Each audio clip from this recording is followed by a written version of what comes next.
Please subscribe the channel and press the bell button. पुराने ज़माने में एक बादशाह अपने मसाहिबीन के हमरा चमन की सैर कर रहा था। शायरा के किनारे एक सूफी दरवेश अब्दुल आवाज़ लगा रहा था, है कोई सखी जो मुझे 100 दिनार दे और मैं इसको एक अच्छी नसीहत करूं, उसे एक काम की बात बताऊं। बादशाह ने यह सदा सुनी, वो रुका और इसने सूफी अब्दुल से कहा, अब्दुल वो कौन सी अच्छी नसीहत है, ज़रा हमें तो बताओ। दरवेश ने बिला झिझक कहा, हुजूर पहले निकालिए मेरे 100 दिनार। जैसे ही 100 दिनार मेरे हाथ पर होंगे मैं अपनी बात आपको फौरी तौर पर समझा दूंगा।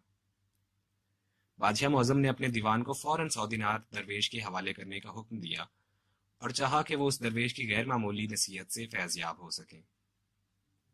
दीवान ने हुक्म शाही की फौरन तामील की और बादशाह ने दरवेश से कहा, बाबा करो नसीहत।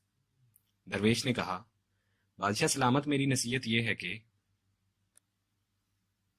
कि अंजाम के बारे में गौर करने से पहले कोई भी काम शुरू मत करें।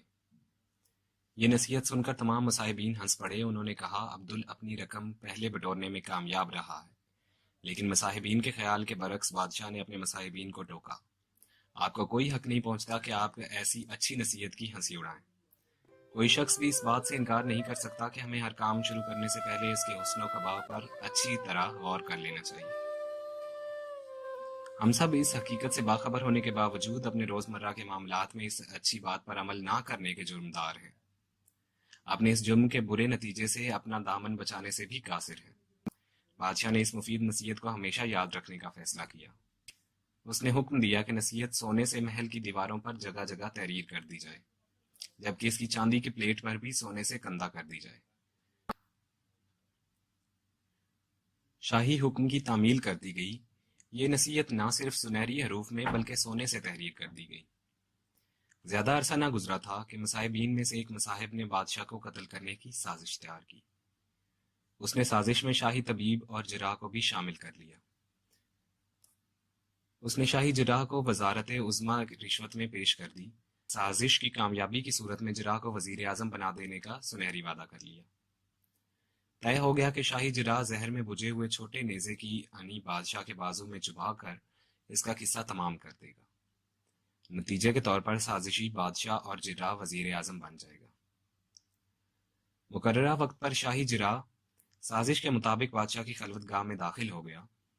बादशाह के बाजू से गंदा खून निकालने के लिए फसद करवाने पर बादशाह को आमादा कर लिया। बादशाह राजी हो गया। खिदमतगार बादशाह का गंदा खून निकालने के लिए चांदी का बर्तन उठा लाए। शाही जिराह ने इस बर्तन का मुलायजा किया तो इसकी निगाहें एक तहरीर पर अटक कर रह गई। तहरीर था, अंजाम के बारे में गौर करने से पहले कोई काम शुरू मत करो। ऐन इसी लम्हे बिजली की तरह इसके जहन में एक ख्याल आया, अगर बादशाह कत्ल हो गया और साजिशी बादशाह बन भी गया तो क्या जरूरी है कि वो इसे वजीर आजम बनाएगा?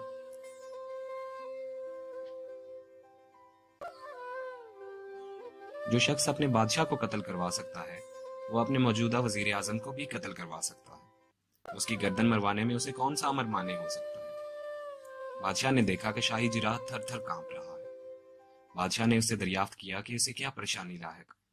तब शाही जिराह ने एतराफ़े गुनाह करते हुए तमाम साजिश से मनो अन बादशाह को आगाह कर दिया।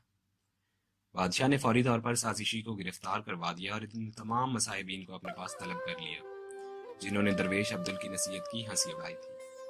जब सब लोग हाजिर हो गए तो बादशाह ने दरियाफ्त फरमाया, क्या अब भी आप लोग दरवेश का तमस्खर उड़ाना पसंद करेंगे? दोस्तों, अगर आपको कहानी पसंद आई हो तो इसे लाइक, कमेंट एंड शेयर करना ना भूलिएगा और सब्सक्राइब चैनल को जरूर कीजिएगा। शुक्रिया।